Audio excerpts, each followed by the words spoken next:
નિલેશ રાઠોડ સમાચારની શરૂઆત કરીએ સુરેન્દ્રનગરથી। તો સુરેન્દ્રનગર જિલ્લાના તાલુકાના ચાણપા અને ભીમગઢ ગામ ખાતે રાજ્યપાલ આચાર્ય દેવવ્રતજી પ્રવાસે છે, જેના પહેલા દિવસે રાજ્યપાલની ઉપસ્થિતિમાં ચોટીલા તાલુકાના ચાણપા ખાતે ખેડૂતો સાથે પ્રાકૃતિક પરિસંવાદ યોજાયા બાદ જિલ્લામાં પ્રાકૃતિક કૃષિને ઉત્તેજન આપવા માટે કાર્યરત કૃષિ સખીઓ તથા કિસાન મિત્રો સાથે ગોષ્ઠી યોજીને પ્રાકૃતિક ખેતી વિશે સંવાદ સાધ્યો હતો।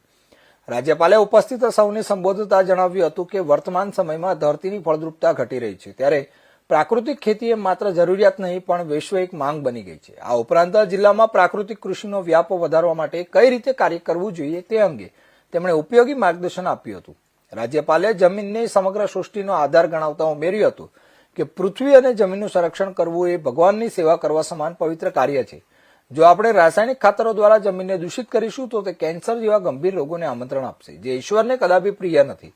સુરેન્દ્રનગરની ફળદ્રુપ જમીન અને અહીંના ખેડૂતોના પરિશ્રમની પ્રશંસા કરતા તેમણે વધુમાં વધુ ખેડૂતોને આ અભિયાનમાં જોડાવા આહ્વાન કર્યું હતું।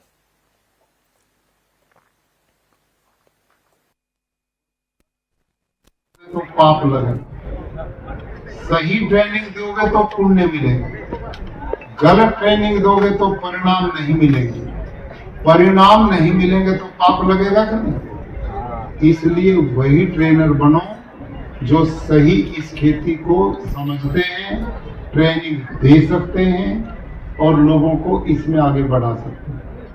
और यहाँ जो कृषि विभाग है उन सब से मेरा निवेदन है कि आपका काम अभी ढीला है, इसको बढ़ाओ, गांव-गांव के अंदर जाओ, इसको आगे करिए।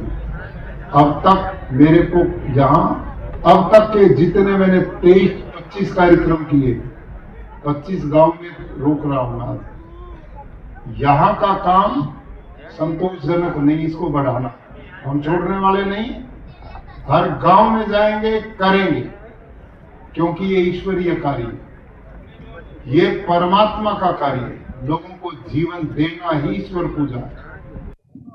नमस्कार मित्रों, मारू नाम से हितेशभाई शिवाभाई मेणिया, गाम वडाळी, तालुको ચોટીલા। मारू फार्मनु नाम से हिंगराज कृपा प्राकृतिक फार्म वडाळी।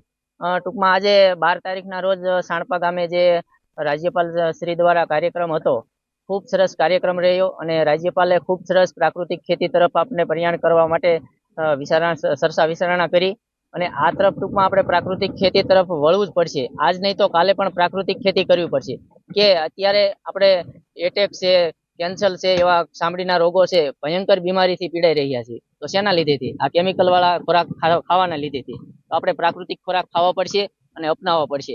અને આ કાર્યક્રમમાં ટૂંકમાં મારે સેન્દ્રીય ખાતર વિશે મારે સન્માન પણ કરેલું છે અને આગળ પણ મેં ઘણા બધા સન્માનિત મારા પ્રમાણપત્રો થયેલા છે। અને અમારા ફાર્મ ઉપર દેશી બિયારણો વાવેતર અલગ અલગ કરવી છે અને અમારું મૂલ્યવર્ધન કરી અને બધો પાક અમે મૂલ્યવર્ધન કરીને જ વેચાણ કરવી છે અને ખૂબ સરસ સારા વળતર ભાવ મળી રહે છે। અને પ્રાકૃતિક ખેતીમાં બીજામૃત, જીવામૃત, ઘનજીવામૃત, આચ્છાદન, વાપસા 5 આયામનો ઉપયોગ કરશો તો તમારે કોઈ પાકમાં ફેરફાર નહીં થાય અને શુદ્ધ અને સારું નેચરલ રીતે તૈયાર થશે। જય ગૌ માતા। नमस्कार, सिद्धनाथ प्राकृतिक फार्म, लकुम नारायण भाई गंगाराम भाई, गाम चूड़ा, तालुको चूड़ा। आज तारीख 12/2/2026 ना रोज जे चाणपा गामे महिमाम श्री राज्यपाल साहेब आवी अने जे ચોટીલા તાલુકાના ખેડૂતો પ્રાકૃતિક ખેતી તરફ વળે તેવા ખૂબ જ સારા પ્રયત્નો કરી અને સંબોધન કર્યું હતું, જેમાં ઘણી બધી બહોળી સંખ્યામાં ખેડૂતો હાજર રહ્યા હતા અને ખેડૂતોએ સારો એવો લાભ લીધો હતો, જેથી ખેડૂતો જમીન જે બિનફળદ્રુપ આજે બની રહી છે રાસાયણિક અને કેમિકલના કારણે, જેવા કે સૂક્ષ્મજીવો, અળસિયા વગેરે નિર્જીવ થઈ રહ્યા છે, તો દેશી ગાયના ગૌમૂત્ર, છાણ જેવા જીવામૃત, ઘનજીવામૃત, બીજામૃત, આચ્છાદન એવું કરી અને ખેડૂતો પ્રાકૃતિક ખેતી કરે અને જમીનને સમૃદ્ધ બનાવી અને સમૃદ્ધ ખેડૂત બને। આજે ખેડૂતો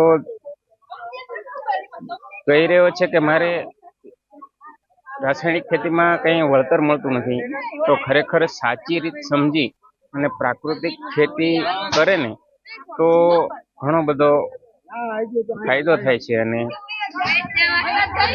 વળતર સારું મળે છે। એને આપણી જમીનમાં